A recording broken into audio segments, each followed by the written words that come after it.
Hello everyone, it's a tip of the week again. For this week, I thought I would talk a little bit about a special type of a brush I've been using. I found it's quite useful. So this is the brush I'm talking about. Usually it's categorized as rigger instead of a round brush. If you see this brush, it's a very skinny one. Here is a round 6. If you compare this one to it, you can see, this rigger almost like from the tip to the bottom, it's almost the same width. It's not much belly there. So it doesn't really hold much water. You cannot use it for washing anything. And it doesn't have the ability to cover a lot of larger areas. However, I found this type of brush, different brands may call different names, but they all look very similar like this. This type of a brush is very useful if you do things like here, the tree branches, the tip, the twigs and the tip. It's very easy to do. And it does very nice work, leaving a beautiful brush stroke like this. So you just hold, get some paints in there, and it holds by its own shape. And you can add all these tiny things to give a tree a lot more life than just the huge branches. So I mainly use these for the little branch or twigs at the very end when I finish the larger shape of the trees, and that's how I do it. You can pick a different color, lighter, even lighter color, but you just cannot, do a very watery wash.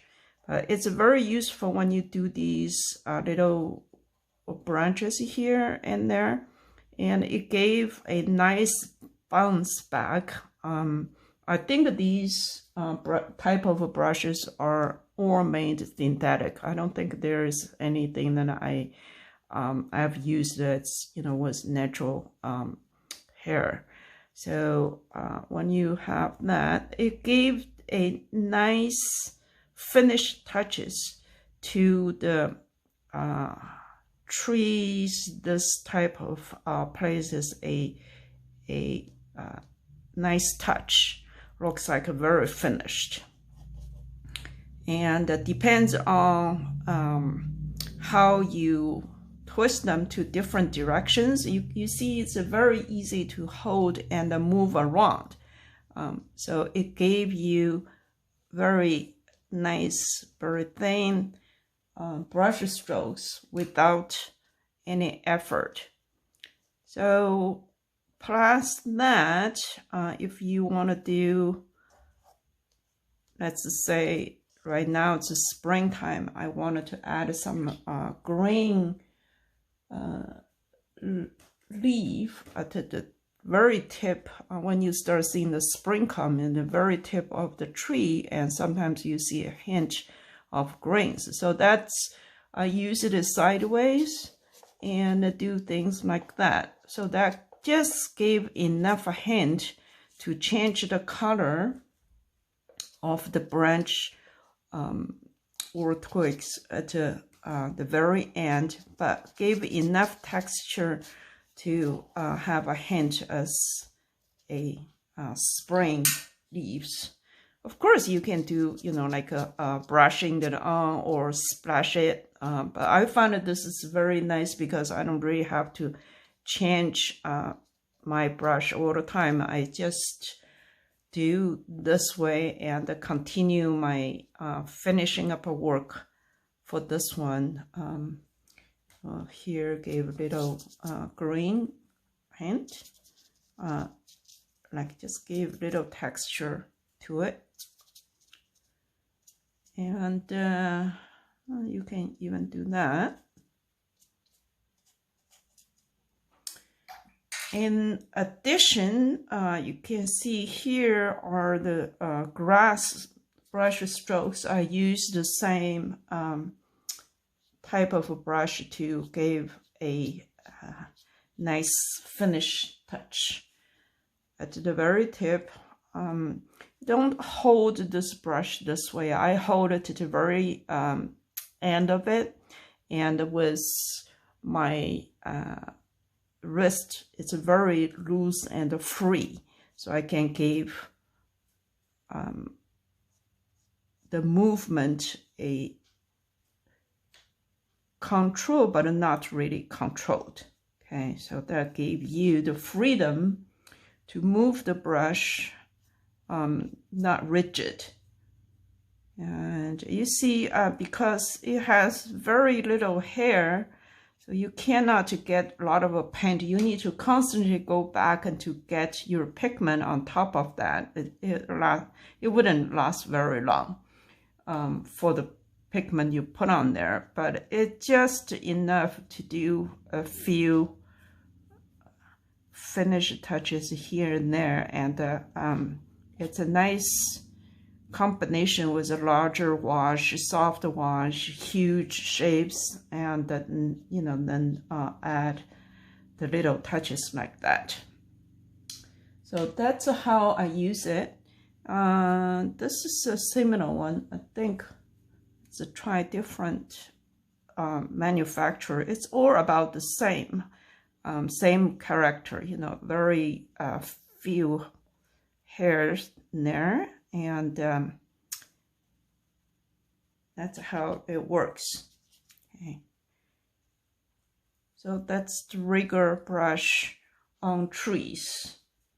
Can you use it for other purpose? Of course, you can invent many ways to use this brush, but I wouldn't do it at the very beginning. I always do this one till the very end, until I almost finish everything else. Then I use this just as one or two finishing touch details that I need to put on there. And also change the direction, change the width, change the color, and sometimes value as well, to make it more variety of these instead of just one color. So that made things more lively. See, here is a spot, and I can just add a few to break it up and connect with the rest. So that's how I use rigger brush for trees and the grass. It can also be used for seascape type of places. Let me show you a different sample.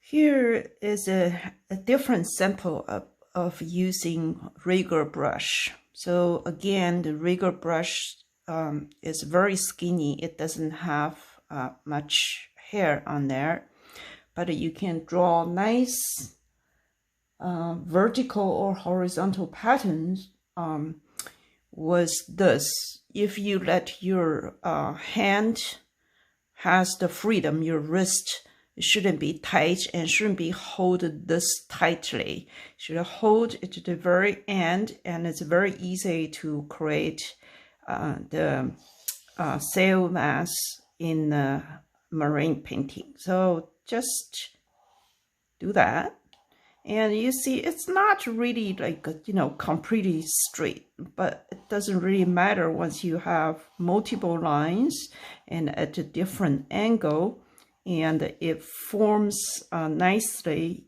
And if you look at the boat is actually this way. All these mass has elegant but different type of vertical lines that you can use to put into your painting and make it into a group, and you know, make the nice looking boats. And some boats are in the distance, so they are kind of lower and it may not be seen here, but I'm drawing these lines quickly and with just freedom of moving my hand. And you see, I'm not looking for, oh, each single line needs to be straight. No, I'm not. I'm just giving some interesting line of patterns. And so grouped together, they say something about the marine, the boats in the harbor. Okay, a little bit more. So that's how these lines are done. Okay. If you have your hand very tight holding the brush, you actually prohibit yourself to use the energy for these elegant lines. So this will be better way if you lose your hand, lose the grip, and allow your hand to do the work that needs to be done. And so that will actually provide a more lively and much more interesting lines. And you can change them, change the direction, the height, etc. And add small details, still using this for the final touch. Same as I did with the tree branches and the twigs. I only do this when it comes to the final touches of a painting instead of doing it at the very beginning.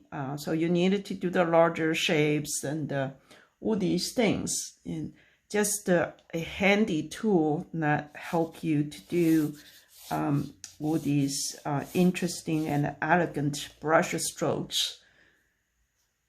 So you don't have to be afraid of making them.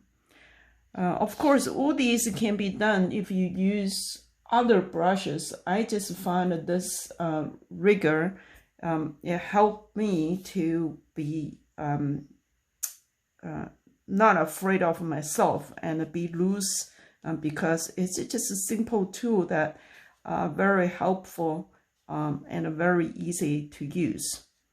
So that's pretty much this week, the tip of the week. And hopefully you can give a try at home,